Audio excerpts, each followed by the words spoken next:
قال لها: حتى الورد أصبح اليوم مهجنا دون شوك، ليسوا طبيعيين لكن مريحين ولا يموتون. فقالت له: لقد أخبرتني بأخطائي من وجهة نظرك وعلي تغييرها، لهذا كان الوداع حتما، لأنني أرفض أن أكون وردتك دون شوك.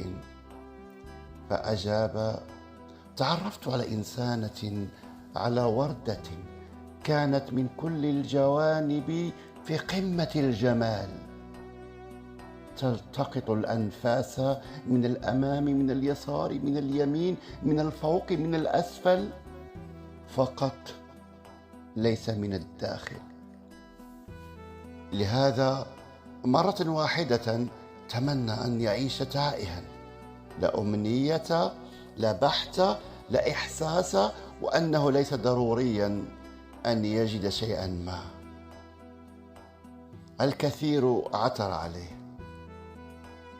ثم قالت له: غرف كنوزي لم تكن مليئة حتى أغلقها لكي أطير بعيدا، علما أنها حجزت طائرتها إلى بلد بلا أمنيات، بعدما كانت تسمع أن القطار فاتها، لكن كنوزها تتزحلق بين أصابعها وهي على متن الطائرة، ويجب أن تستمر في البحث، لأن محاولة تهيئة مخازن احتياطية مليئة بالمشاعر الطيبة هي كذلك فشلت عندها عندما فاتها القطار المزعوم الذي سيعود حتما إلى محطة دربها.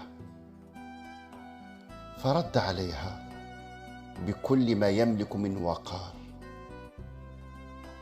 كلماتك وحركاتك تسقط داخل قلبي مثل البذور وأنا أشعر بها كيف تكبر.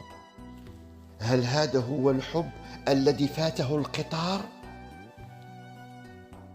عقلتي ملي فاتك التران سولتيني واش حتى أنا كنحلم بك في الليل؟ ملي قلت لك لا راني ما كذبتش، غير خبأت ليا أن راني كل ليلة تقريبا كنحلم بك.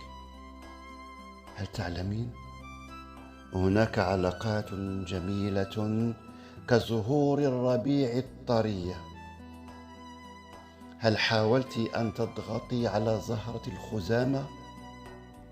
إنها تفقد اللون والشكل، تصبح دون تعبير وجافة، ربما بسبب ذلك القطار الذي فاتها. وهناك علاقات مثل الأعشاب، فالأعشاب تصمد كذلك في الخريف، ولو نظرت إليها فهي جميلة، لأن القطار الذي فات لم يكن وجهتها،